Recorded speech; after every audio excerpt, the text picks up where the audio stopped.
JDU की राष्ट्रीय कार्यकारिणी की बैठक में एक बार फिर इस बात का ऐलान हुआ कि 2025 का बिहार विधानसभा का चुनाव नीतीश कुमार के नेतृत्व में लड़ा जाएगा।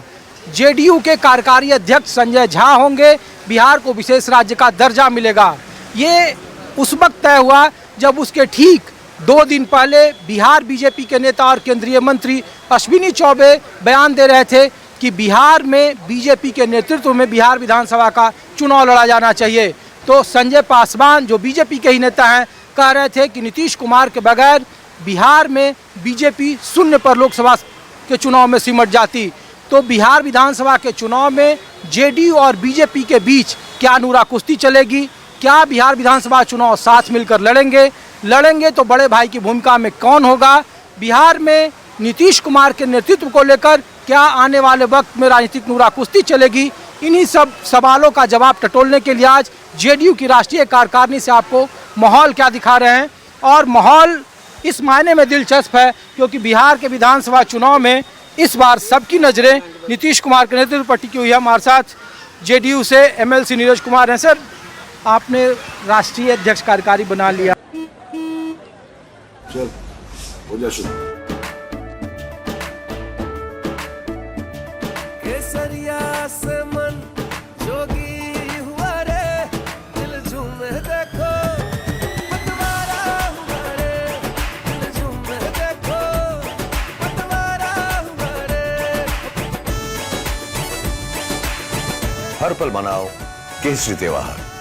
विमल, बोलो जुबान केसरी। नीतीश कुमार के नेतृत्व में बिहार में विधानसभा चुनाव होंगे, ये भी कह रहे हैं विशेष राज्य का दर्जा मिलेगा। लेकिन जो ये शुरू हुआ कि बिहार में बीजेपी के नेतृत्व में चुनाव लड़ा जाना चाहिए, एक आपके सहयोगी कह रहे हैं कि नीतीश कुमार नहीं होते तो बीजेपी शून्य सीट पर सिमट जाती। तो बिहार के विधानसभा चुनाव में क्या स्थिति रहेगी? लोकसभा चुनाव के परिणाम का विश्लेषण कर लीजिए। जो राष्ट्रीय जनता दल की राजनीतिक अर्थी जिस ढंग से सजी, मात्र 4 सीट आया तेजस्वी यादव जी के नेतृत्व को, तो ये तो तय हो गया ना कि बिहार की जनता माननीय नीतीश कुमार जी के नेतृत्व पर भरोसा करती है। अब वो जो पूर्व वाले बोलते तो पूर्व हो गए, उनको कोई नोटिस नहीं लिया जा रहा, उनके दल के अंदर नोटिस कोई लेने को तैयार नहीं है।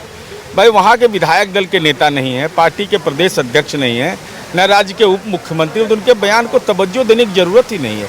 वो तो खुद अपना राजनीतिक आश्रय ढूंढ रहे हैं, कुछ बोल करके राजनीति में आश्रय मिल जाए। लेकिन यहाँ तो नरेंद्र मोदी और नीतीश कुमार जी की जोड़ी है, कहाँ उपाय है? बाबा तड़पते रहिएगा, कोई रास्ता नहीं मिलेगा। लेकिन नीरज जी, नूरा कुश्ती तो चलती रहती है ना। जैसे लोग कह रहे हैं कि आप तीसरे नंबर की पार्टी हैं बिहार में। बिहार विधानसभा में जब सीटों का बंटवारा होगा तो 17 सीटों पर लोकसभा में बीजेपी लड़ी, 16 सीट पर जनता दल यूनाइटेड लड़ी।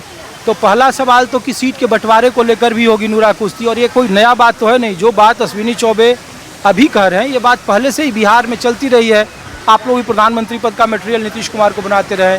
और जो विरोधी कह रहे हैं कि पूछिए जेडीयू के नेताओं से कि नीतीश कुमार अपने राजनीतिक निर्णय को किस तरह से कब बदल जाते हैं। आज की राष्ट्रीय कार्यकारिणी में आप लोगों ने स्पष्ट कर दिया कि नीतीश कुमार के नेतृत्व में चुनाव होगा। तो इन सब सारे सवालों के नहीं, हम पलट नहीं जाते, हम सलट देते हैं। हम अपने मुद्दे पर कायम रहते हैं।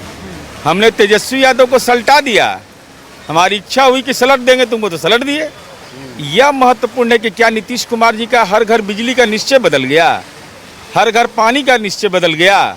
हम जो कहते हैं सो करते हैं और डंके की चोट पर करते हैं।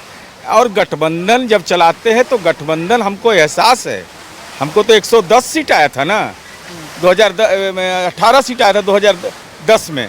कितने सीटों पर हम अकेले सरकार बनाते। लेकिन गठबंधन धर्म का पालन हम जानते हैं। और नरेंद्र मोदी जी और नीतीश कुमार जी का केमिस्ट्री ऐसा है ना कि कोई उपाय नहीं है। अच्छा, एक चीज़ और बताइए सर, कार्यकारिणी में आप लोगों ने एजेंडा प्रस्ताव तो पारित कर लिए। अब लोग पूछ रहे हैं कि जब बिहार विधानसभा का चुनाव आएगा तो विशेष राज्य, अग्निवीर को लेकर के, जातीय जनगणना को लेकर जो मुद्दे आपके पार्टी के प्रायोरिटी में रही थी, उसका क्या? नहीं, हमने अपने राजनीतिक प्रस्ताव में साफ साफ बोला है कि बिहार में जाति सर्वे जो हमने करवाया और माननीय उच्च न्यायालय ने इसके खिलाफ न्यायिक आदेश दिया, हम राज्य सरकार सुप्रीम कोर्ट जाएगी और केंद्र सरकार 9th शेड्यूल में उसको शामिल करे, ये हमारा अनुरोध है, इसको स्वीकार किया जाए। विशेष दर्जा अथवा विशेष पैकेज जो भी हो, चूँकि हम बिहार परफॉर्मर अच्छा स्टेट है, ह्यूमन इंडेक्स में हमको डेवलप करना है, तो हमको तो ये मिलना ही चाहिए। या आज भी हमने इस बात की चर्चा की और अपने डिमांड पर हम कायम हैं। लेकिन कहे कि बिहार को स्पेशल स्टेटस नहीं, स्पेशल पैकेज से भी काम चल रहा है, थोड़ा सा सॉफ्ट कॉर्नर। सॉफ्ट नहीं, क्योंकि नीति आयोग ने मापदंड बदल दिया, यह तर्क दिया जा रहा है, तो कोई ना कोई रास्ता निकालिए, क्योंकि हम तो काम करके दिखाए हैं भाई। चाहे योजना आयोग हो, नीति आयोग हो, आंकड़े झूठ नहीं बोलते हैं। तो जो हमारे काम है, और ये महत्वपूर्ण विषय नहीं है कि 18 वर्ष तक जो राज्य का मुख्यमंत्री रहा उसके खिलाफ एंटी इनकम्बरेंसी नहीं हो, ये बहुत बड़ी जीत है। ये तो सब बिहार विधानसभा में ठीक रहा, कोई नूरा कुश्ती जैसी स्थिति नहीं। कोई नूरा कुश्ती ने दे पटका इंडी गठबंधन को फिर साफ। अरे आपके एनडीए में ही तो खींचतान होगा। कोई खींचतान नहीं होगा, एकदम हम लोग का एकदम गठबंधन अटूट रहेगा। आज मुख्यमंत्री जी ने स्पष्ट कर दिया, कोई कंफ्यूजन किसी को नहीं रखना चाहिए। दूसरे राज्यों में भी हम चुनाव लड़ेंगे तो एनडीए घटक दल के रूप में। दिल्ली में इतना देखिए कि राहुल गांधी नीतीश कुमार को फोन करते रहे, फोन नहीं उठाए, तो लोग दिल्ली में ये तो इस बात को लेकर जब हम कह रहे थे जाति गणना पर बहस देश भर में करिए, तब मुंबई से लेकर बंगलोर तक में बैठक में खामोश हो गए। जब समय था तो आपने समय को पहचाना नहीं। जब हमारी उपयोगिता आपको नजर नहीं आ रही थी, क्योंकि हम सोशल एजेंडे को खड़ा कर रहे थे, आज हमारे एजेंडे के पीछे भाग रहे हैं। लेकिन राहुल गांधी जी एक बार यह नहीं बोलते कि बिहार ने जाति गणना करा करके ऐतिहासिक काम किया है। ये बोलने में जीव कड़ुआ हो जाता है। चलिए, तो बाकी ठीक रहेगा ना, एकदम फिट। चलिए आप लोग